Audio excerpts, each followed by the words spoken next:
iniciar el estudio de esta tarde. Estamos estudiando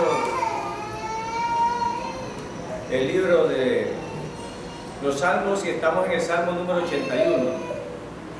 Salmo número 81.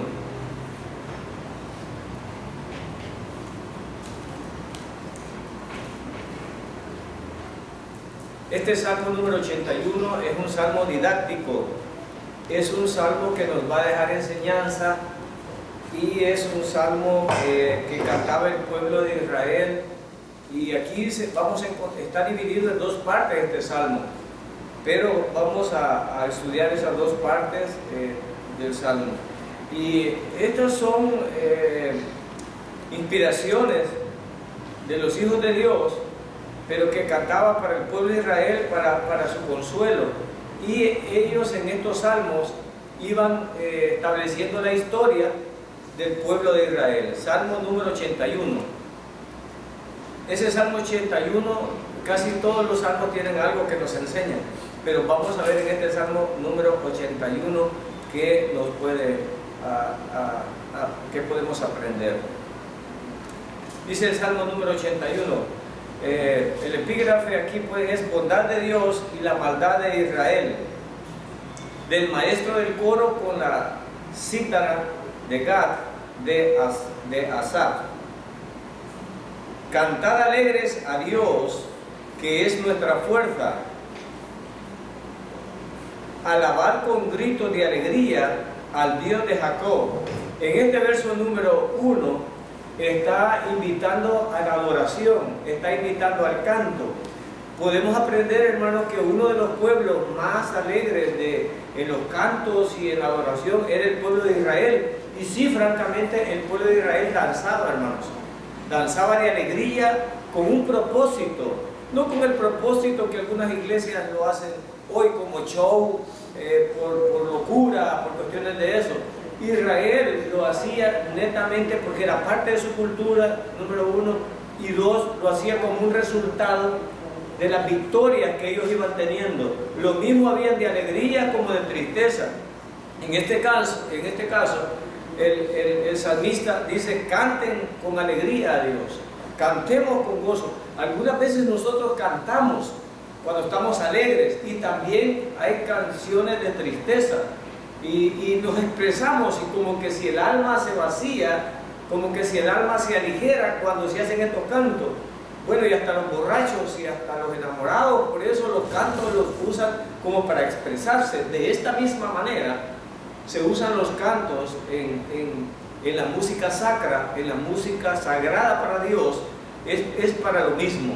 Debemos de poner mucha atención a lo que cantamos y debemos de sumergirnos en lo que cantamos. Por eso no podemos cantar cualquier locura, ni podemos brincar con cualquier locura.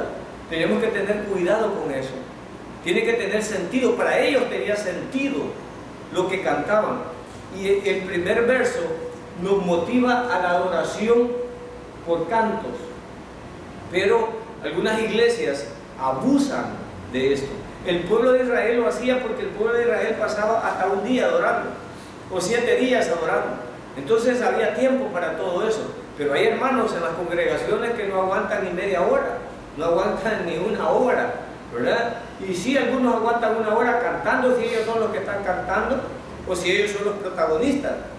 Pero terminado eso, ya no escuchan la predicación, ni tampoco estudian la palabra. Entonces, la adoración tiene que tener un sentido, no es así a lo sumo. Yo sé, hermano, que cuando ustedes han estado afligidos o cuando han estado alegres, algunos de ustedes han entonado cantos en su casa. Los han entonado como parte de la expresión de la alegría, como parte de la expresión de su tristeza también. Yo no sé si usted ha descansado en alabanza, si ha descansado en algunas situaciones de esto, ustedes han descansado, pero sí, en los cantos, el salmista dice, es una forma de expresar.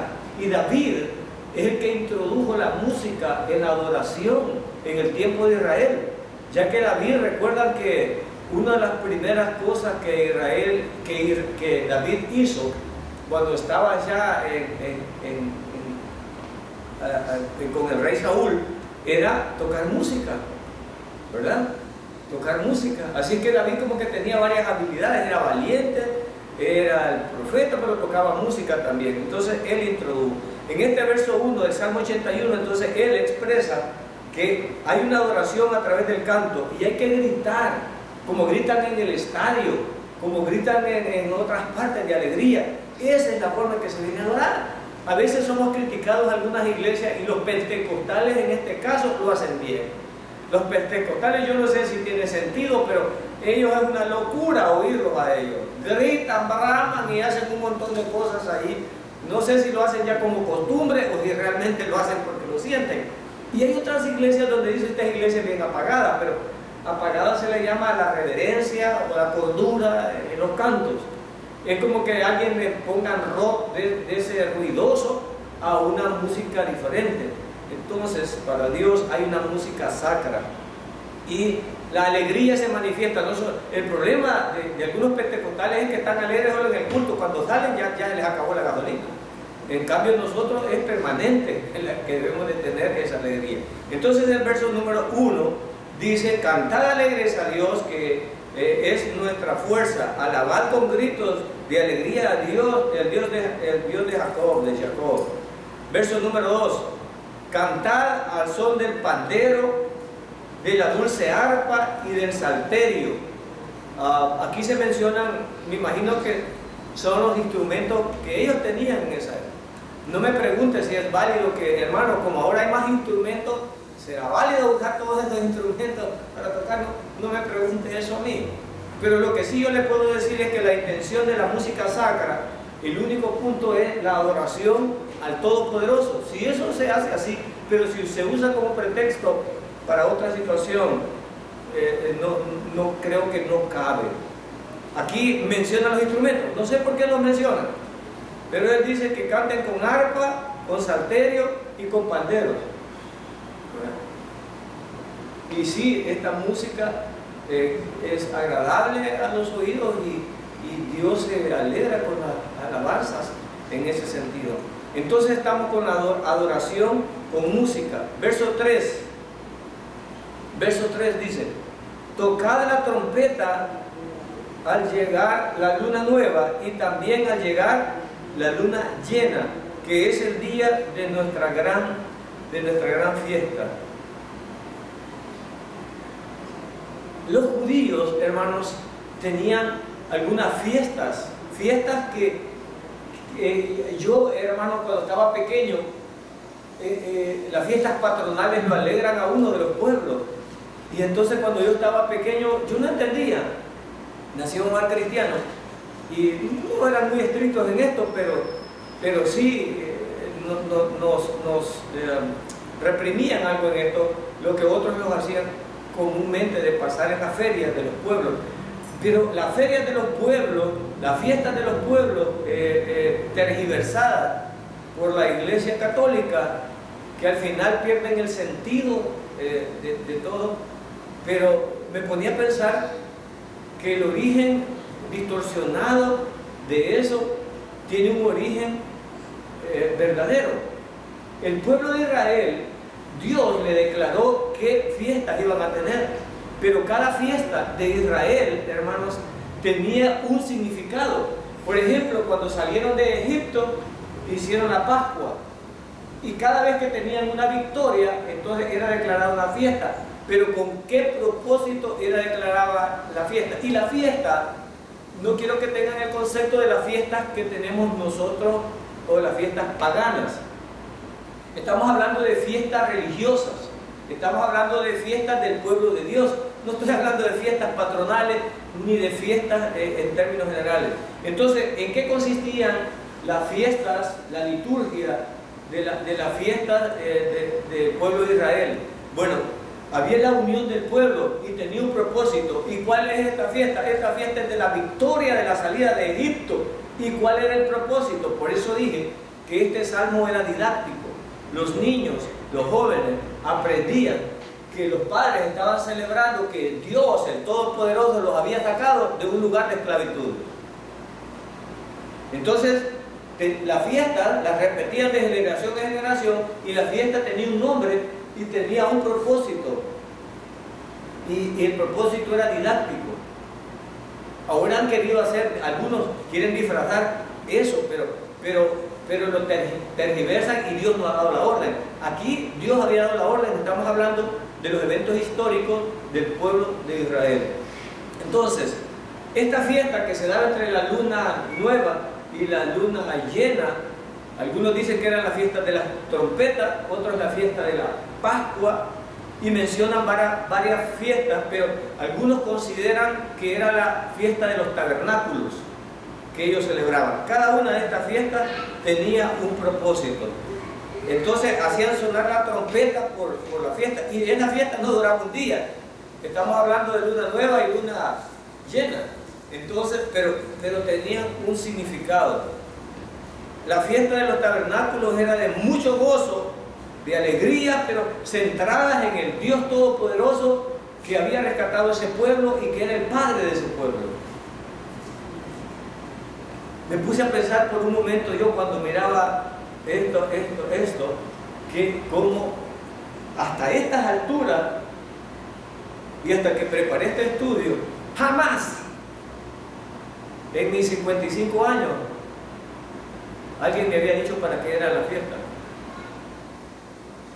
Ningún pastor, ningún líder, nadie. Hablan tanta basura en la televisión y bayuncadas, pero no enseñan.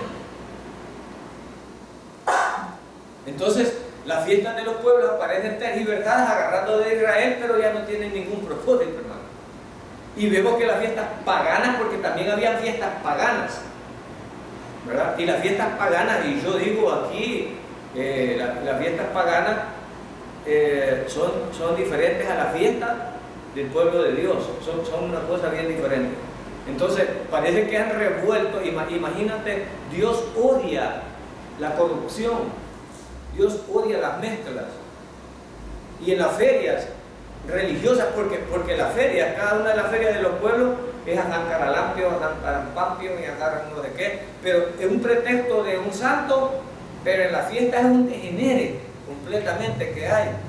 Y las únicas que van a la iglesia son unas viejitas arrugadas ya, que están más de allá para acá, que son las que se asoman ahí, y los demás andan en el berrinche de una toreada, de la rueda, de las comidas, pero nadie está pensando en el propósito por los que nace la fiesta. El pueblo de Israel tenía sentido sus fiestas, y eran didácticos, y los niños aprendían, los niños preguntaban, ¿y qué celebramos, papá? ¿Y qué estamos celebrando? Estamos celebrando que Dios Todopoderoso nos sacó del pueblo de Egipto de esclavitud. Estamos celebrando que Dios nos libró en el desierto. Estamos celebrando y tiene ese propósito. Entonces me pongo a pensar yo que la gente no entiende para qué son los cultos. Y los cultos tienen el mismo propósito. El culto tiene el propósito que nuestros niños, nuestros jóvenes y nosotros venimos a aprender las grandes cosas que Dios ha hecho a través de la historia. ¿Ven? Venimos a aprender eso. A ver en su palabra las cosas, y hoy estamos viendo lo que Dios hizo con su pueblo acá.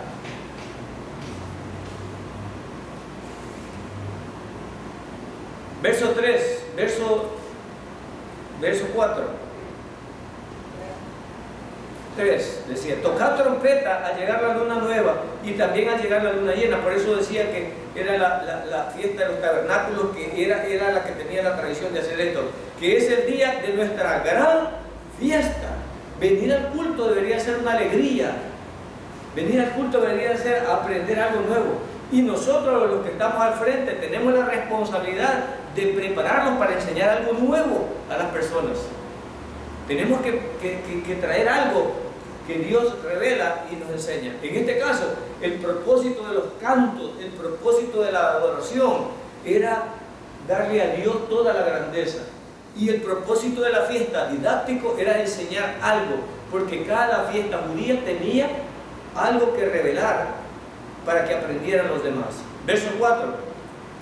Porque este es el mandamiento que el Todopoderoso de Jacob dio a Israel. Esas fiestas eran voluntarias, esas fiestas eran obligatorias, esa fiesta era una ley. ¿Es una ley para la iglesia? No, era una ley para el pueblo de Israel. ¿Y por qué era una ley para el pueblo de Israel? Porque a él le había hecho esos milagros que nos sirven de ejemplo a nosotros ahora. Entonces la fiesta judía, por eso es que algunos quieren imitar a los judíos, pero nosotros no podemos imitar a los judíos porque a mí no me sacó de Egipto. Y yo no tengo ascendencia judía. Ellos sí tiene sentido que la hagan. Entonces yo miro a un judío celebrando la Pascua, aleluya, gloria a Dios. Está celebrando que el Todopoderoso sacó a su pueblo. Y él, yo no sé qué generación será, si la 10ª, la 8ª, no lo sé, pero él tiene sentido para hacerlo. Tiene sentido para hacerlo. Pero yo no puedo estar imitando eso como algunos quieren hacer, y ese es uno de los grandes errores que cometemos. Entonces para Jacob, o sea para Israel, de donde nace el pueblo, fue dado una orden de celebrar estas fiestas.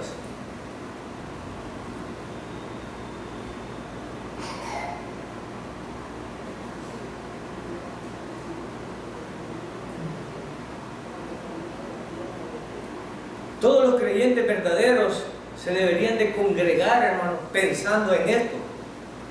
El propósito debería de ser recordar los beneficios que hemos recibido de Dios. Yo no sé cuántos de ustedes están agradecidos de los beneficios que Dios les ha dado.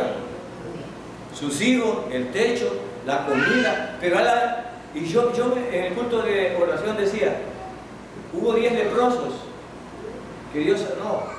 Yo no sé cuántos gritaron, si todos gritaron cuando lo vieron a él que lo sanara. Yo no recuerdo muy bien. No recuerdo muy bien. Pero sí recuerdo que eran 10.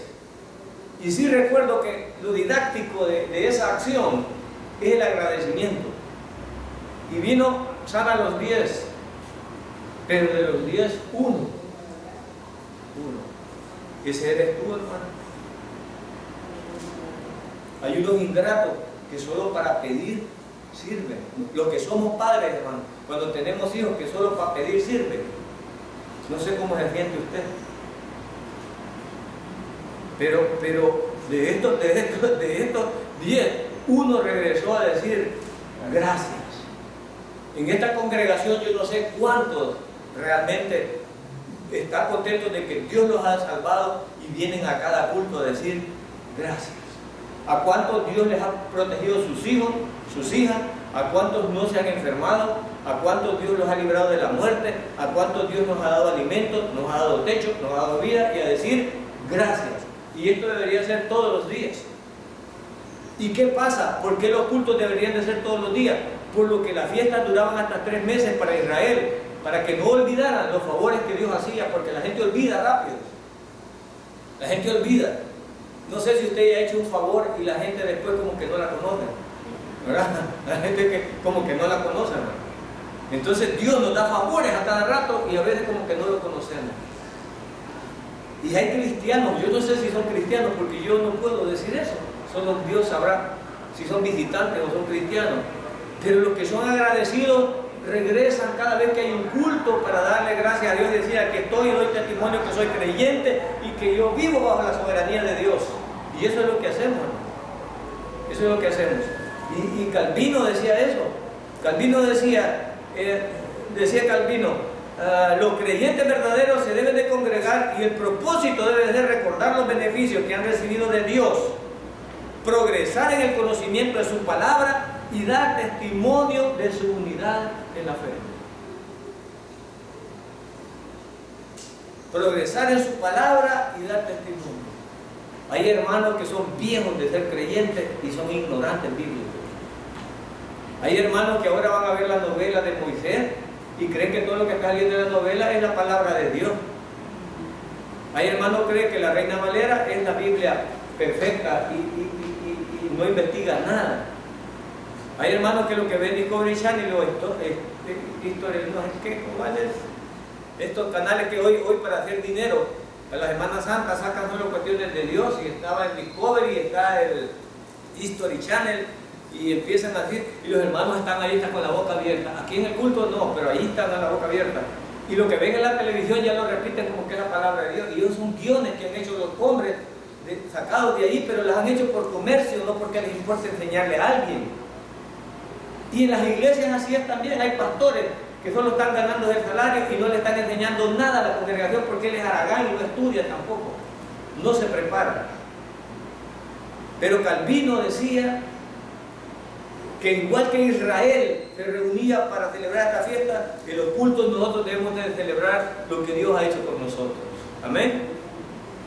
Y hoy que estamos saliendo a las casas, la gente ve un pueblo reuniéndose, oye una bulla y pregunta: ¿y esos quiénes son?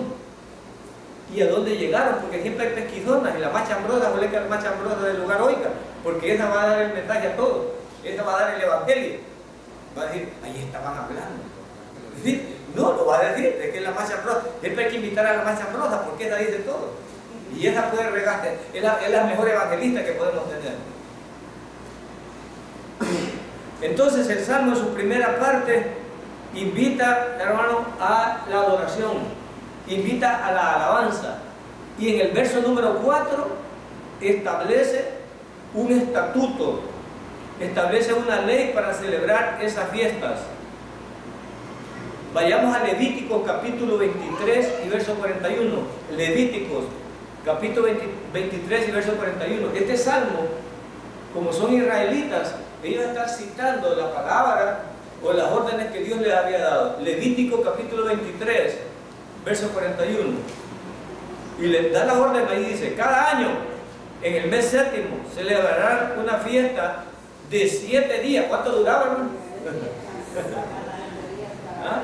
De 7 días. ¿En honor a quién? ¿En honor a quién es? En honor al Señor. Es una ley permanente que pasará de padre. Nosotros debemos de hacer que nuestros hijos y todos, hermanos, tengan esto de la iglesia también.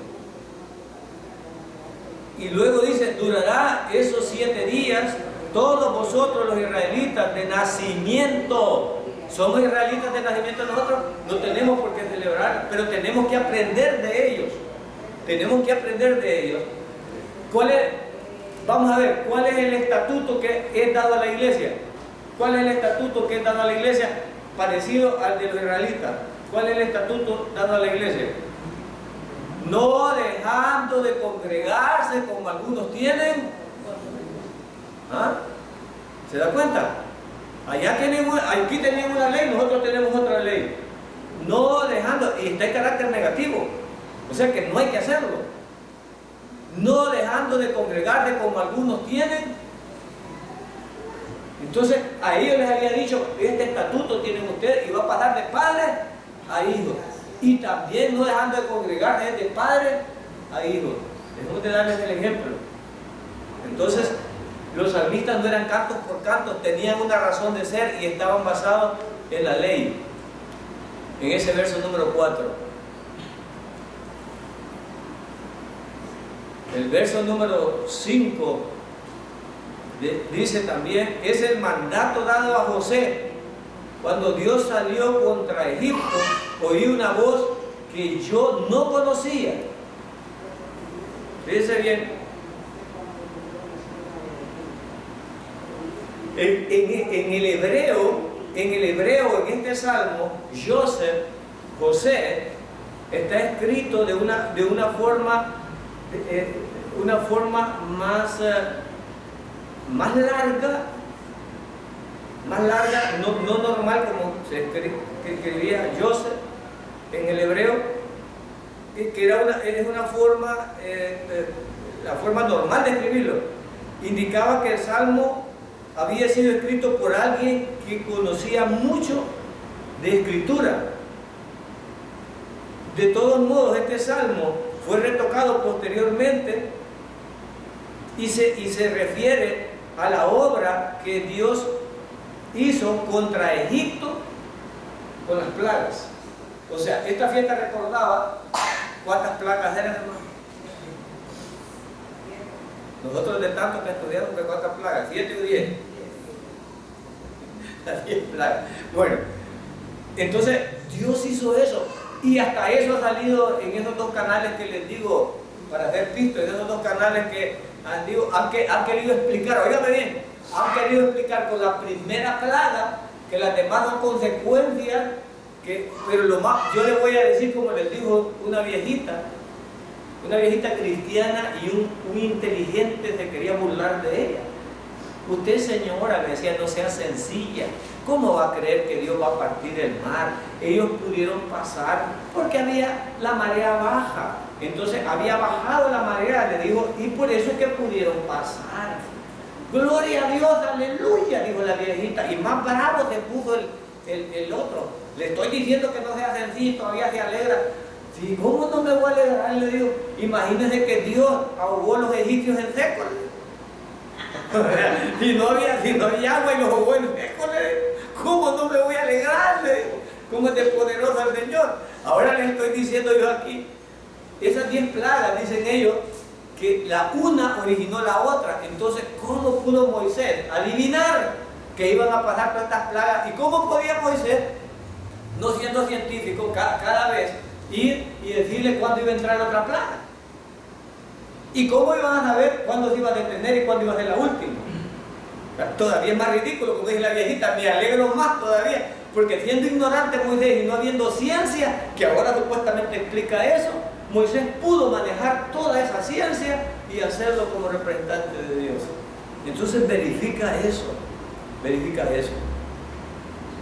Así es que entonces esa fiesta recordaba la victoria sobre Egipto y todas esas plagas que habían ido ahí. Entonces el pueblo se animaba, hermano, se gozaba en la victoria, como debemos de alegrarnos los creyentes en las victorias que Dios nos da. Entonces el pueblo decía, aleluya, esto hizo con nuestros padres, el Dios Todopoderoso, y el pueblo se alegraba, y los niños pequeños iban aprendiendo lo que había hecho con sus abuelos o tatarabuelos, y ellos sabían eso. Verso 6. Bueno, pero aquí dice, perdón, la última parte del verso 5, oí una voz que yo no conocía, que no entendía. Dios empezó a hablar. Era obvio, hermano, que el pueblo, yo me pongo a pensar algunas veces, cómo diferenciar entre un sueño porque comió muchas pupusas y una revelación de Dios que realmente le dé en ese entonces. Usted lo ve como sencillo cuando lo ve escrito aquí, pero de repente amanecer una mañana y yo decirle a mi esposa, ¿sabes qué? Anoche platiqué con quién, no sé con quién, y me dijo que levantá todos los tilaches aquí que nos vamos a ir. ¿Cómo, viejo? ¿Y por qué nos vamos a ir? Nos vamos a ir. ¿Y a dónde? A una tierra. ¿Y a cuál tierra? No sé. Imagínense, hermano, pero es que Abraham tuvo fe. Imagínense que yo le diga a mi esposa, estás loco, me va a decir. ¿Cómo me voy a levantar yo con lo humilde que son las esposas de ahora? Imagínense que un marido amanezca diciéndole, mira mi amor, vamos a dejar el ganado, vamos a dejar la casa y nos vamos. ¿Y por qué nos vamos, esposo? Porque anoche me habló alguien. ¿Y quién es? No sé. ¿Y para dónde nos vamos? Él me dijo que agarrara voz y agarremos camino a una tierra que él me va a ir diciendo en el camino. ¿Cuántas esposas seguirían a alguien así, hermano? Yo creo que nos meterían al psiquiátrico. No creo que estuviera enfermo. Andate vos, viejo, o lo mandan al viejo el solo. Pero no lo siguen, hermano. Entonces, cuando Israel oía al Todopoderoso sin verlo, sin identificarlo, no era sencillo, hermano. El salmista dice, oí una voz que yo no sé, porque ¿quién de ustedes ha hablado con Dios o alguna vez ha conocido la voz de Dios? Y cuando la oiga, yo no sé, no lo sé. Solo el Espíritu Santo te puede identificar eso. Y es lo que estaba diciendo el salmista aquí. No era sencillo para ellos. No era sencillo para ellos. Verso 6. Te he quitado la carga de los hombros y te he aliviado el trabajo duro. Hermanos, en esta parte empezamos a ver la bondad de Dios para Israel. El pueblo de Israel estaba sometido en Egipto y pasaba haciendo adobes. Yo no sé, el hermano Pedro sabía de hacer adobes. Yo no sé eso, pero al camino a mi trabajo hay una cosa donde hacen esos adobes y yo no sé cómo lo preparan, pero ese era el trabajo de los israelitas. El trabajo de los israelitas era hacer adobes y no un adobe, tenían una cuota de adobes que hacer. Y los obligaban a hacer eso y pasaban todos los días haciendo esos adobes para los egipcios, esclavizados, sin cobrar, sin nada, solo por la muy comida. Entonces este verso número 6, cuando dice el salmista, te he quitado la carga de los hombros, es decir, ese trabajo de sol a sol. Y yo he estado reflexionando sobre esta frase, y yo no sé si tú has aprendido, hermano, pero a veces cuando la vejez nos va acercando, las cargas se nos hacen como más pesadas. Y entramos en depresión, entramos en ansiedad. A veces a medianoche nos despertamos pensando locura, ¿verdad? A veces sienten miedos insensatos, pero es la misma situación. Hay personas que sienten como que la persiguen, hay personas que sienten, y entonces cuando yo veo esto, es lo que Pablo nos dice allá, echando ¿sobre quién? Sobre él todas. Pero ¿cuántos de ustedes pueden hacer eso? Yo lo estoy intentando, ¿no? Pero luego, ¿saben lo que hago yo? Se la pongo y la vuelvo a agarrar. Se la pongo y la vuelvo a agarrar. Se la pongo y mientras la pongo en Dios estoy tranquilo. Cuando de ahí me vuelvo a afligir, la vuelvo a agarrar y me vuelvo a repetir, yo tengo que dejar esta carga. Tengo que dejar esta carga. Pero ¿cuántos podemos dejar, cuántos tenemos esa confianza de dejar esa carga? ¿Cuántos podemos tener esa confianza? Nosotros nos cuesta dejar eso. Tú tienes ese problema, yo te digo, deja, para usted chiche, deja, es que no es para mí. Dios te dice, echando sobre mí ese hijo insurrecto, ese problema de deuda, esa enfermedad, échala en el Señor. Confía. Y cuando las cosas van mal, porque suelen ir mal, hermanos, hay semanas duras que nos va mal. Confiar en el Señor no parece sencillo. No parece sencillo. Cuando estamos tocando fondo, no parece sencillo y empezamos a dudar. Cuando tenemos el agua en el cuello y a Israel le dice, ¿sabes qué? Yo te he mostrado mi bondad. Pero cuando tú dices que confías en Dios y no tienes tranquilidad, estás blasfemando porque estás dudando de Él. Y eso es lo que nos pasa a los creyentes, que somos inmaduros, que no crecemos. Dios nos va mostrando. Dios le iba mostrando a Israel y lo iba sacando de varios líos. Bueno, ¿qué estaban celebrando en este momento? Estaban celebrando que habían salido, hermanos, habían salido de un imperio, de uno de los mejores imperios. Pon en Google, pon Egipto, o la cultura egipcia, y te vas a dar cuenta de la chulada de esa cultura. Fue una potencia. Fue una potencia. Bueno, ahí están las pirámides todavía, como símbolo de eso. Bueno, hasta este momento los más vivos no han descubierto cómo se han hecho las pirámides. Los más vivos de este tiempo no los han descubierto. Para que tengas una idea de esa cultura. Y esa cultura de ahí sacó a un pueblo ordinario, a un pueblo de esclavos, chuñudos, sirvientas, la chacha, como les dije en las novelas ahora. Un pueblo de chacha, un pueblo de servidumbre. ¿Y saben cómo lo sacó? Gloria a Dios. ¿Cómo no iban a cantar con alegría los israelitas? Y cuando iban saliendo les dieron carretas, les dieron bueyes, los aritos, todo lo que tenían se lo estaban dando. Como que los hicieron dormidos, como esos que nos asaltan en las terminales, hermano. Que usted entregue el pisto y a la casa viene a dar cuenta, ¿y a quién le da el pisto? Cuando vinieron a despertar, se fueron a seguirlos, porque los habían desvalijado a los egipcios sin ningún arma. Ellos mismos les habían dado las cosas. Gloria a Dios. ¿Cómo iban a cantar, hermano? Te estoy hablando de una potencia que tenía ciencia. Y eso celebraban con gozo. Eso estaban celebrando ellos. Y dice aquí, te quité la carga de los hombros, te he aliviado del trabajo duro. Y saben, yo digo, Señor, perdóname por idiota, perdóname por estupidísimo, ni siquiera estúpido, sino por estupidísimo. Yo me doy cuenta y cada vez que veo ciencia dice, mire Señor, por sus preocupaciones, usted cae en depresión, cae en estrés, cae en ansiedad. ¿Y qué gana con preocuparse? Alguien dijo, si el problema tiene solución, dale. Y si no tiene solución, enfrentarlo. Pero la aflicción te mata. Y cuando el Señor dice, mira, Mira, y el Señor dice, echa sobre mí todas tus para que yo no tenga ¿qué? Depresión alta, para que yo no tenga diabetes y para que yo no tenga estrés.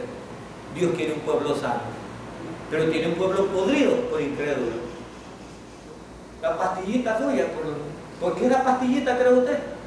Pastillita es por su ansiedad, de la falta de dinero, de la falta del futuro. Su hija está en la universidad, la quiere ver allá, la quiere ver con casa, la quiere ver con marido, la quiere ver en piedra por cosas que ni han pasado. Ni han pasado. Algunos ya están pensando quién la va a enterrar. Pero Dios nos libera de eso. Lee y mira si tiene sentido el verso. Mira lo que te dice. Verso 6. Te he quitado la carga de los hombros y te he aliviado el trabajo duro. Me acuerdo, mi abuelo repetía. Mi abuelo repetía y decía, si por vivir trabajas, ¿por qué te matas? Sí. Si por vivir trabajas, ¿por qué te matas? Aquí estoy matando. ¿Y para qué te matas si estás trabajando para vivir? Si te estás matando, ¿y entonces qué estás haciendo? No funciona de esa manera, pero somos tan insensatos. Verso 7. En tu angustia me llamaste y te salvé. ¿Cuántos hemos estado en calamidad y en angustia y hemos clamado, hermano? Bueno, algunos no han clamado. ¿Saben lo que hacen unos? Han rehusado el amor de Dios. Se han enojado con Dios porque no les ha cumplido sus caprichos. Las pruebas de Dios sirven para depurar a su pueblo. Hay gente que solo llamará de tusa, como decimos en El Salvador. La llamará de tusa es porque dura un instante, ¿verdad? Entonces hay unos que las primeras pruebas ya van para afuera, porque entraron por algo que no era Dios. Y él dice aquí, dice, en tu angustia me llamaste y te salvé. Dios es bondadoso, hermano. Dios, si le clamamos, Él nos responde. Y nos responde, no estés pensando en lo que tú eres, porque nosotros somos una piltrafa. Cuando clamamos y pedimos oración, la hacemos en el nombre de nuestro Salvador. No en esta basura, no en esta podredumbre. A mí hartame y decime lo que tú quieras. Dime lo que tú quieras. Júzgame como quieras. Y si me juzgas es porque tú eres mejor que yo, pero si me juzgas. Pero Dios ya no me juzga porque me ve a través de su Hijo y su sacrificio. Amén. Porque hemos creído en Él y Él nos representa a nosotros. Y hemos hallado gracia por el Hijo, no por nuestras acciones. Entonces, porque el diablo te va a poner cada vez que dobles rodillas, ¿y quién eres para darte algo? Te lo va a poner y tú dile, no te pido por mí, te pido en nombre de Él. Qué bonito es. Aquí en mi pueblo, no sé en otros países, pero cuando uno tenía padres de renombre, usted va a una tienda, yo soy el hijo de fulano, y en nombre de fulano, denme esto, y se lo daban. Se lo daban porque en el nombre que usted pedía estaba respaldado. Bueno, si no me explico con eso, tal vez me entienden, es lo que hay en una tarjeta de crédito, pues. Yo saco mi tarjeta y pago. ¿En nombre de quién? En nombre de un banco. No confían en mí. ¿En qué están confiando? En el banco. Porque el banco les va a pagar a ellos. Aleluya. Jesucristo es eso para mí. En el nombre de Él yo salgo a trabajar. En el nombre de Él es que nosotros vencemos. No nosotros, sino el que nos representa a nosotros. Amén. Es Él el que nos representa a nosotros. Yo no soy nada. Yo no soy nada. Pero qué orgulloso. Hoy que fui a Estados Unidos, allá la gente se admira porque cree que aquí tiramos piedra. Cree que aquí tiramos piedra, ¿verdad? Y hasta los mexicanos que son chuecos igual que nosotros, ellos se creen un poco más de... Y estábamos nosotros allá. Entonces, cuando en los restaurantes les decía, no, yo voy a pagar. Y sacaba la tarjeta de crédito y me quedaba viendo, como quien dice, el hermano encendido cree que la tarjeta de crédito de Salvador va a valer aquí. ¿Verdad? Según ellos. Como le digo, que uno tira piedras aquí. Entonces yo ya sabía que como no iba a viajar para allá, uno llama a la compañía y quiero que por un mes usted me autorice esto allá y yo puedo comprar a cualquier otro lado. Entonces, como allá tener tarjeta de crédito en Estados Unidos y teléfono es para la gente de caché, para venir de 8 años como nosotros no podemos. Pero ir un indio de aquí poder pagar, entonces ya yo sacaba la tarjeta y pagaba. No hay problema. ¿Verdad? Entonces, eso, hermano. hermanos, bueno, ellos creían que no podíamos ni manejar computadoras. Imagínense cómo nos ven a los países de aquí. Ahora imagínense Egipto, cómo pudo ver a los israelitas que eran sus sirvientes. ¿Ah? Y desvalijarlos, y eran los sirvientes. ¿Ah?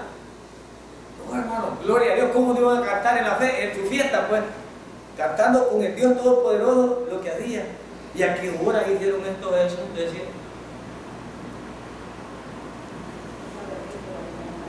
Sí, y les empieza a recordar, él dice, en tu angustia me llamaste y te salvé, te contesté desde la nube que tronaba y te puse a prueba junto a las aguas de Meriba. Ahora empieza a ver lo mala conducta de ellos también.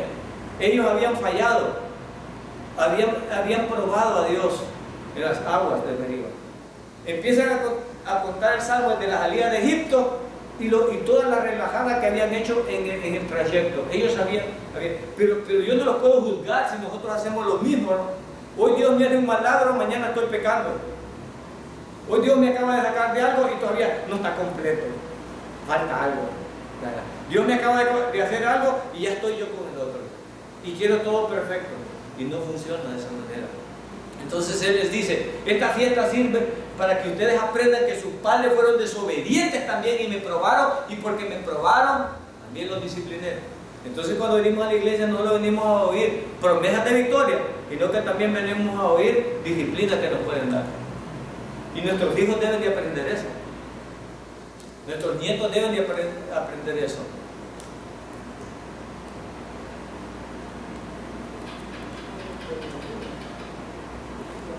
Verso 8. Escucha, pueblo mío, mi advertencia. Ojalá me obedezcas, Israel. Los que somos padres sabemos cómo rogamos a los hijos, ¿no? Los que somos padres. Y Dios como padre a Israel, ¿cómo lo busca Dios? Hijo mío, escúchame. El Salmo, la primera parte, cita la adoración a Dios y la bondad de Dios y cómo Dios les da una prueba de lo poderoso que es Él y cómo los ha tratado. Ahora les dice, ustedes han sido mal portados, sus padres me probaron en las aguas de Meriba y yo quiero que me escuchen. Es decir, el ruego del Salmo es para que no caigamos en una conducta de reprensión. Eso es lo que está diciendo el salmista aquí. Escucha, pueblo mío, mi advertencia. Ojalá me obedezcas, Israel. Verso 9. Y menciona el primer mandamiento.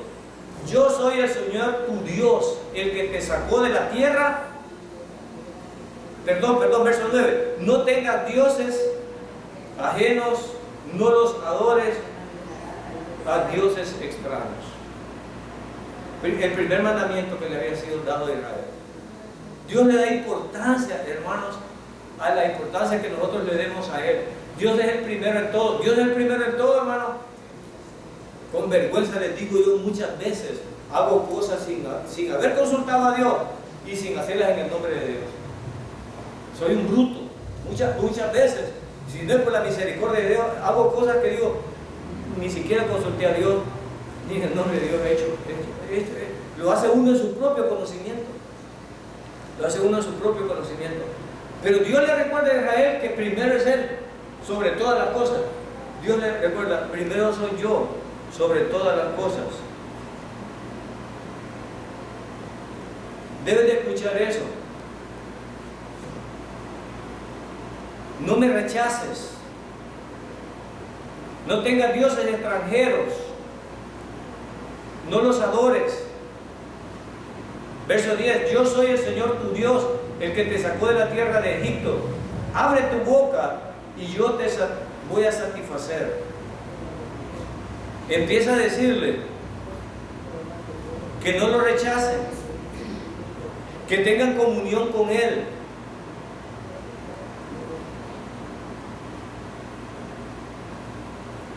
Hay veces, hermanos, que Dios, el juicio de Dios, es dejar al hombre a su necedad. Fíjense que Dios, parte del juicio es dejar al hombre a las consecuencias de sus propias decisiones.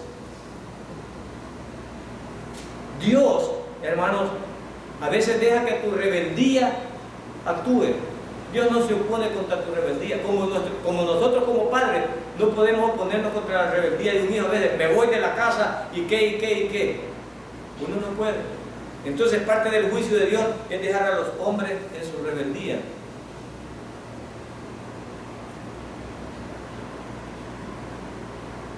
En Romanos 1:24, ¿qué dice en Romanos 1:24? Romanos 1:24.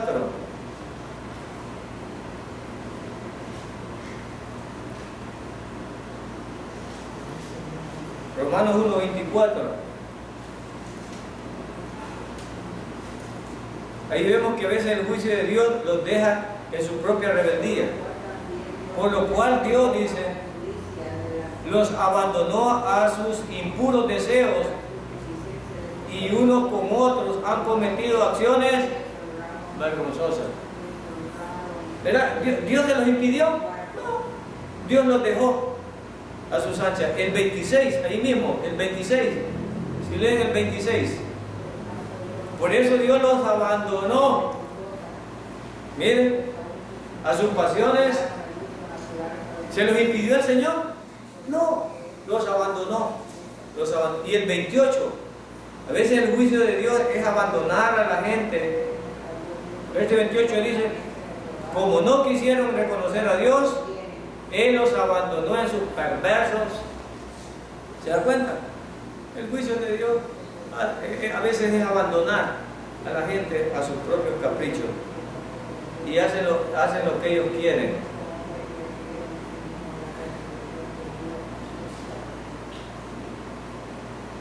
Entonces rechazar a Dios, hermanos, rechazar a Dios tiene consecuencias.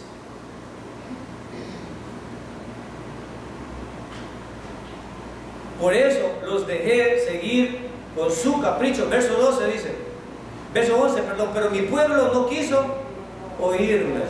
Israel no quiso obedecerme. Verso 12, por eso los dejé seguir con su capricho y vivieron como mejor les pareció.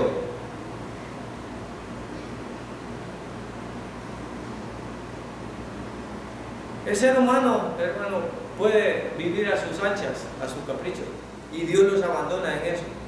Y dice que Israel tomó esta decisión. Los creyentes pueden tomar esta decisión también, hermano. Los creyentes pueden tomar esta decisión. Pueden tomar esta decisión. Vivir a sus anchas, y Dios lo va a dejar que vaya ahí por su camino. Él no tiene ningún problema con eso. Es parte del juicio que Dios hace. Y dice aquí, si mi pueblo, verso 13, si mi pueblo me hubiera escuchado, si Israel hubiera seguido mis caminos, verso 14, en un abrir y cerrar de ojos yo hubiera humillado a sus enemigos y castigado a sus contrarios. Hermano, la obediencia trae el favor de Dios. Y según esto, hay avivamiento cuando nosotros escuchamos la voz de Dios. Cuando nosotros escuchamos la voz de Dios, el avivamiento vendrá cuando nosotros como pueblo, como iglesia, cumplamos las condiciones que Dios ha dispuesto para nosotros. A Israel le dice, a Israel le promete, ¿saben qué? Si ustedes son obedientes, yo voy a vencer sus enemigos. Cada vez que ellos no eran obedientes, caían presos bajo sus enemigos. Y no es cierto que nosotros cuando somos obedientes estamos en victoria. Cuando somos desobedientes estamos en manos del enemigo. Estamos en manos del enemigo. Y es lo que el salmista está diciendo aquí. Verso 15, los que odian al Señor caerían aterrados, dice, y su condenación quedaría sellada. Verso 16, Dios alimentaría a su pueblo con lo mejor del trigo y con miel silvestre apagaría su sed. Ahora no, si sacó agua de la piedra, ahora saca miel de la piedra. ¿Hay algo imposible para Dios, hermano? No hay nada imposible para Dios. Ahora, ¿pero qué es lo que Dios pide al pueblo? Esto le pidió a Israel. ¿Pero qué le pide a su pueblo hoy? ¿Qué le pide? Ahora, a nosotros que hemos sido unidos. Una de las cosas que Dios pide es que el pueblo de Dios debe de humillarse. Debemos de humillarnos ante Él. No debemos de ser soberbios. Una de las primeras cosas que Dios pide es que nos humillemos a Él. Número 2. El pueblo de Dios debe orar, hermanos. Dios pide que oremos sin cesar. Debemos de orar sin cesar. ¿Estamos orando sin cesar? Si mi pueblo me obedeciera, dice el Señor, si mi pueblo me obedeciera. Alguien que ora no va a ser derrotado. Alguien que ora va a estar en victoria. Va a estar en victoria. Alguien que vive eternamente orando va a estar en victoria. El pueblo de Dios debe orar. Sentar a la familia a orar. No, yo solito, no, siente a la familia. Siente a su esposa, inque a sus hijas, a sus hijos. Oren como familia. Una iglesia tiene un dicho que dice: familia que ora unida permanece unida. Familia que ora unida permanece. Yo solo en la noche pude lograr eso con mi familia. En la mañana salimos como locos. Pero en la noche sí los alineo para que oremos. ¿Verdad? Pero de ahí no. Es más, y ese ciclo se me interrumpe cuando tengo visitas. Pero me pregunto yo, ¿debería de interrumpirse? ¿Debería de interrumpirse? Pero a veces uno cuando tiene visitas se le olvida que es creyente, ¿no? Ya se le olvida que es creyente. Ya, vamos a la piscina, vamos a la playa, se les olvidó que éramos creyentes, ¿verdad? La visita, pero deberíamos darle testimonio a la visita, y si le quiere arrodillar con nosotros, amén, y si no nos esperas por allá, pero vamos a orar. ¿Verdad, familia? Vamos a orar. Número 3, el pueblo de Dios debe de buscar el rostro de Dios.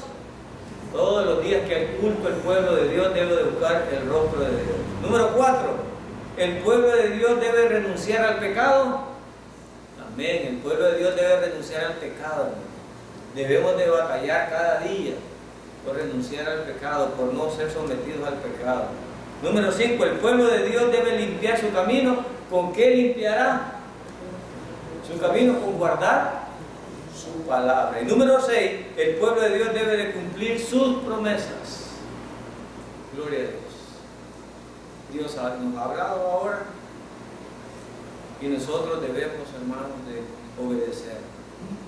El pueblo de Dios debe de obedecer. Y esto debemos de proclamarlo con nuestros hijos también. ¿Es fácil? No, no es fácil. Si el pueblo, que era el pueblo de Dios, falló un montón de veces, hermano. Bueno, si toda la historia desde el Génesis hasta Malaquías es historia de victorias, derrotas, victorias, derrotas, victorias, derrotas, victorias, derrotas, y así viene el pueblo.